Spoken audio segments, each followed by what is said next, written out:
Friends, welcome to Shriram साइयस। आज के इस सेशन में हम लोग बात करेंगे मैक्सिको सिटी इज सिंकिंग। जी हाँ दोस्तों, एक पूरी सिटी जो है वो सिंक हो रही है। हमने ज्योग्राफी में सिंक होल के बारे में पढ़ा है कि जब छोटा सा जो लैंड पार्सल होता है वो ज़मीन के नीचे धंस जाता है, सिंक हो जाता है। पर क्या आप इमेजिन कर सकते हो कि एक पूरी की पूरी सिटी जो है वो सिंक हो रही है और उसका सिंक होने का जो रेट है वो 2 सेंटीमीटर पर ईयर है। अब दोस्तों 2 सेंटीमीटर से अगर कोई सिटी ज़मीन में धंस रही है, सिंक हो रही है, तो इसके बारे में इंफॉर्मेशन कहाँ से मिली, इससे रिलेटेड डेटा कहाँ से कलेक्ट हुआ? तो ये डेटा कलेक्ट हुआ है सैटेलाइट से।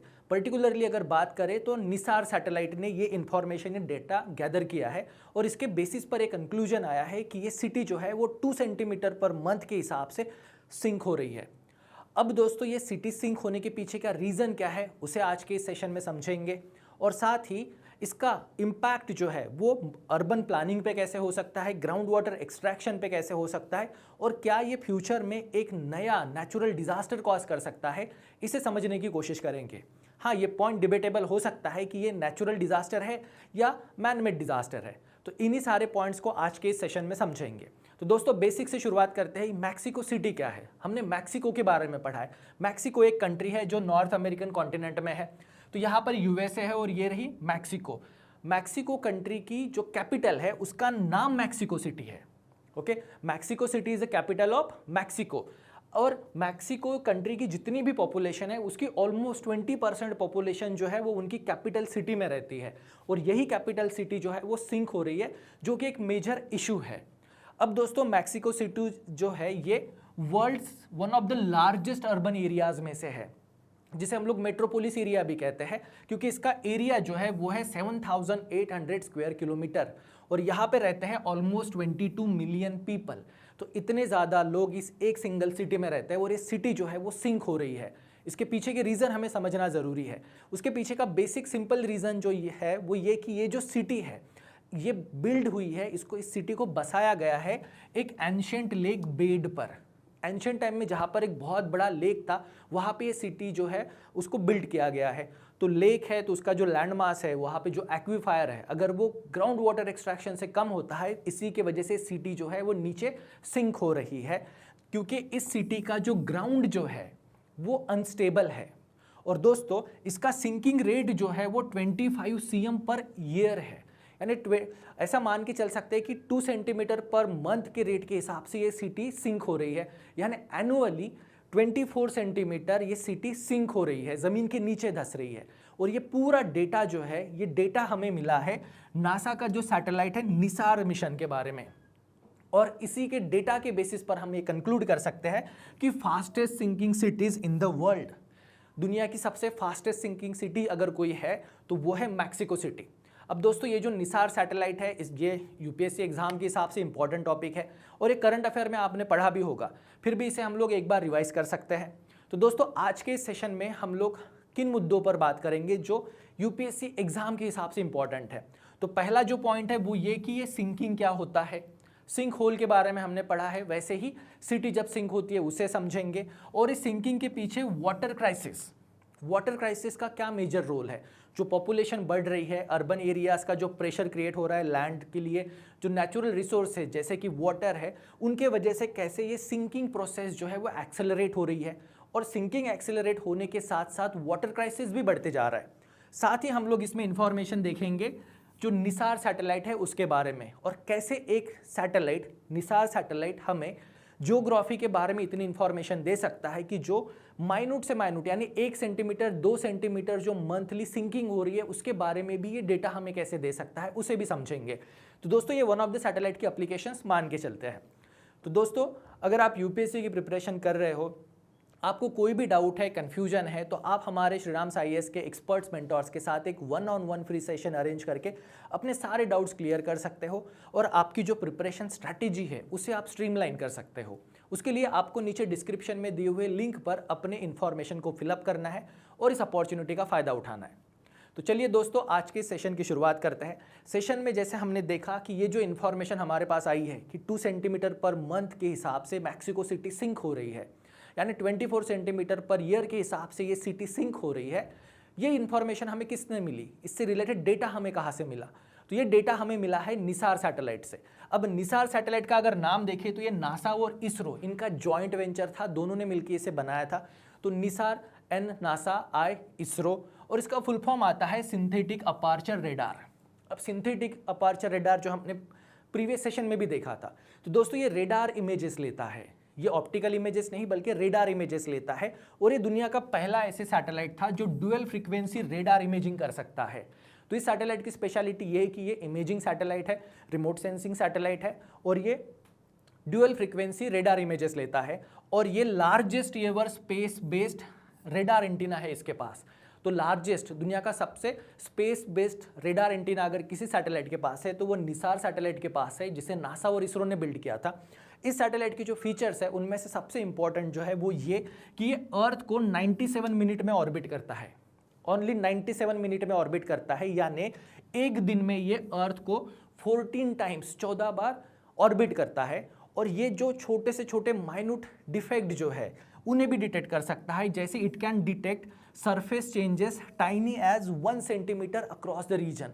अगर किसी भी जियोग्राफिकल रीजन में 1 सेंटीमीटर का भी चेंज होता है, चाहे फिर वो सिंकिंग हो या अपलिफ्टिंग हो, उसे ये डिटेक्ट कर सकता है 1 सेंटीमीटर तक का, इतना इसका एक्यूरेसी है। और दोस्तों ये पूरे अर्थ के लैंड मास को, आइस शीट को 12 डेज में मैप कर लेता है। पूरे अर्थ की मैपिंग जो है ये सिर्फ 12 डेज में कंप्लीट करता है।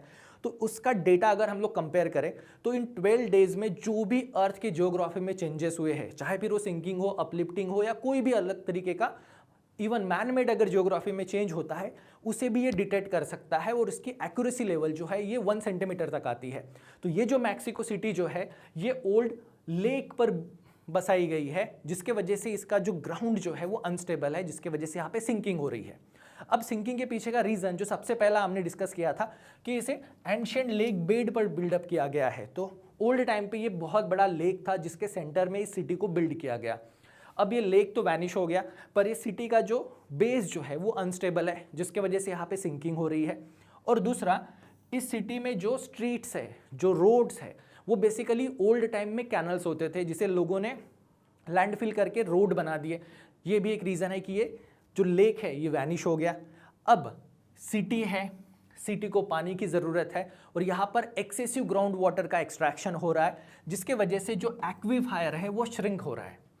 एक्सेसिव ग्राउंड वाटर एक्सट्रैक्शन की वजह से एक्वीफायर सिंक हो रहा है, और अर्बन एक्सपांशन भी कंटिन्यूअसली हो रहा है, जो लैंड पर प्रेशर क्रिएट कर रहा है। हाई राइजिंग बिल्डिंग्स क्रिएट हो रही है, हेवी इंफ्रास्ट्रक्चर क्रिएट हो रहा है, जिसके वजह से लैंड पर प्रेशर आ रहा है, और एक्वीफायर एक्सट्रैक्शन भी हो रहा है, जिसके वजह से ये सिटी जो है वो सिंक हो रही है। पर क्या ये सिंकिंग प्रोसेस अभी रिसेंटली स्टार्ट हुई है? तो नहीं, ये सिंकिंग प्रोसेस जो है ये सेंचुरी से चल रही है, यानी 100 साल से भी ज़्यादा टाइम हो गया है तब से ये सिटी सिंक हो रही है, पर अभी तक ये चीज़ ध्यान में नहीं आई थी। अब हमारे ध्यान में इसलिए आई क्योंकि निसार सैटेलाइट ने इससे रिलेटेड डेटा जो है वो डिटेक्ट किया। अब दोस्तों एक्वीफायर को थोड़ा सा समझते हैं। जैसे कि मान लीजिए ओल्ड सिटी है और इसके नीचे ये एक्वीफायर था, ग्राउंड वाटर। यहाँ पर भी आप देख सकते हो ये है एक्वीफायर, ये है ग्राउंड वाटर रिजर्वायर। जब इसे एक्सट्रैक्ट करते हैं, ओके, जब इस एक्वीफायर को हम एक्सट्रैक्ट कर रहे हैं, यहाँ से अगर ग्राउंड वाटर को एक्सट्रैक्ट करते हैं तो लैंड जो है वो श्रिंक होगा, और इसी के वजह से यहाँ पे ऐसे सिंक होल बनते हैं। तो सिंक होल हमने ज्योग्राफी में पढ़े हैं कि ये जो एक्वीफायर है, यहाँ से अगर बहुत ज़्यादा ग्राउंड वाटर एक्सट्रैक्ट हो जाता है तो ये लैंड नीचे धंस जाएगा, जिन्हें हम लोग सिंक होल भी कहते हैं। अब वही मेजर सिटी के बारे में हो सकता है। तो जैसे यहाँ पर आप देख सकते हो ये एक मेजर सिटी है और उसके नीचे ये एक्वीफायर है। अब इस एक्वीफायर से अगर ग्राउंड वाटर एक्सट्रैक्शन बहुत ज़्यादा होता है, जिसके वजह से ये एक्वीफायर का साइज़ जो है बहुत कम हो जाएगा, तो ये सिटी जो है ये श्रिंक हो जाएगी, ये सिंक हो जाएगी। दोस्तों यही फिनोमिना जो है वो मैक्सिको सिटी के साथ हो रहा है। मैक्सिको सिटी को बिल्ड किया गया था लेक के ऊपर। अब वो ग्राउंड वाटर एक्सट्रैक्शन बहुत ज़्यादा हो रहा है, जिसके वजह से एक्वीफायर जो है ये श्रिंक हो रहा है।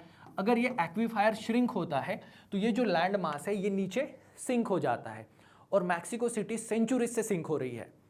अब इसके जो कुछ एरियाज़ है, कुछ एरियाज़ की अगर बात करें तो ये 2 सेंटीमीटर पर मंथ के हिसाब से ये सिटी जो है ये सिंक हो रही है। और इस सिटी के जो पर्टिकुलर एरियाज़ है, जिसमें सबसे इंपॉर्टेंट एरिया जो है उसका एयरपोर्ट एरिया और angel of independence. Angel of independence से मैक्सिको सिटी का एक लैंडमार्क है, जैसे हमारा इंडिया गेट है वैसे ही, और ये एरिया भी जो है ये सिंक हो रहा है। तो दोस्तों उस हिसाब से एनुअली ये सिटी जो है ये 24 सीएम पर ईयर के हिसाब से सिंक हो रही है। अगर सेंचुरी की बात करें तो पिछले 100 ईयर्स में ये सिटी जो है ये 12 मीटर से सिंक हो चुकी है। और ये जो सिंकिंग है ये स्पेस से भी ऑब्जर्वेबल है। और ये जो ऑब्जर्वेशन, ये जो डेटा हमें मिला है वो निसार सैटेलाइट से मिला है, जिसे नासा और इसरो ने बिल्डअप किया था। और ये जो पूरा कंक्लूजन इस सैटेलाइट ने जिस डेटा के बेसिस पे लाया है वो डेटा इन्होंने अक्टूबर 25 टू जनवरी 26 के बीच में कलेक्ट किया था। और ये पूरे सिटी में रहते हैं दोस्तों 22 मिलियन पीपल। यानी आप समझ सकते हो कि ये कितना सीरियस इशू है। अब क्या इसका इम्पैक्ट इंफ्रास्ट्रक्चर पे हो रहा है? तो बिल्कुल हो रहा है। मैक्सिको सिटी में जैसे एंजल ऑफ इंडिपेंडेंस है, वैसे ही उनका एक हिस्टोरिकल मोनूमेंट है जिसे मेट्रोपॉलिटन कैथेड्रल भी कहते हैं, जिसे 1573 में बिल्डअप किया गया था। अब ये जो हिस्टोरिकल मोनूमेंट है, ये जो मेट्रोपॉलिटन कैथेड्रल है, ये भी टिल्ट हो गया है क्योंकि नीचे का ग्राउंड जो है वो सिंक होते जा रहा है। इसके अलावा इस सिटी में जो भी हिस्टोरिकल मोनूमेंट्स है, ओल्ड बिल्डिंग्स है, वो भी अफेक्ट हो रहे हैं लैंड सबसाइडिंग की वजह से। और ये जो एक्वीफायर श्रिंक हो रहा है, ग्राउंड वाटर एक्सट्रैक्शन की वजह से एक्वीफायर श्रिंक हो रहा है, उसके वजह से इस सिटी में वाटर क्राइसिस क्रिएट हो चुके हैं जो कि बहुत क्रोनिक और डे बाय डे वर्स्ट होते जा रहे हैं। और इस ग्राउंड वाटर एक्सट्रैक्शन का, एक्वीफायर श्रिंकिंग का और ये सिटी श्रिंकिंग का जो इम्पैक्ट है वो सिटी के जो सबवेज है, सबवेज अंडरग्राउंड मेट्रो टनल्स जो है उन पर, साथ ही सिटी का जो ड्रेनेज सिस्टम है, अगर सिटी श्रिंक हो जाती है तो यहाँ पे और फ्लडिंग हो सकती है क्योंकि वाटर जो है वो फ्लो नहीं होगा, क्योंकि नेचुरल ड्रेनेज जो है वो इम्पैक्ट होगा। उसके साथ ही जो पोर्टर वाटर सप्लाई है, सिटी को वाटर की ज़रूरत है। और उसके बाद हाउसिंग और हाउसिंग रोड इनमें क्रैक्स हो रहे हैं, अपसाइड इनकी सिंकिंग जो है ये रोड में क्लियरली विजिबल है। तो दोस्तों ये सिटी सिंकिंग का इम्पैक्ट जो है वो क्लियर कट विजिबल है। और इस पूरे क्राइसिस के पीछे अगर इन शॉर्ट अगर एक सिंगल रीज़न हमें देना रहा तो वो है दोस्तों श्रिंकिंग वाटर एक्वीफायर। इस सिटी को बिल्ड किया गया था एक एंशिएंट लेक के बेस पर, और अब जो ग्राउंड वाटर एक्सट्रैक्शन जो हो रहा है, जो बहुत ज़्यादा हो रहा है, जिसके वजह से एक्वीफायर श्रिंक हो रहा है। तो दोस्तों यहाँ पे over use of ground water जो है ये की कॉज है। इस पूरे प्रॉब्लम का की कॉज अगर है तो वो है ग्राउंड वाटर एक्सट्रैक्शन। और ये क्राइसिस जो है वो इंटेंसिफाई होते जाएगा क्योंकि सिटी की पॉपुलेशन बढ़ती जा रही है, उनकी वाटर डिमांड बढ़ेगी। साथ ही सिटी में जो इंफ्रास्ट्रक्चर क्रिएट होगा वो लैंड पर प्रेशर भी क्रिएट करेगा, जिसके वजह से सिंकिंग रेट भी बढ़ेगा। तो ये पूरे प्रॉब्लम की जड़ जो है वो है एक्सेसिव ग्राउंड वाटर एक्सट्रैक्शन। तो इसका सोल्यूशन क्या हो सकता है? इसका सोल्यूशन है कि बेटर वाटर मैनेजमेंट बराबर करना होगा।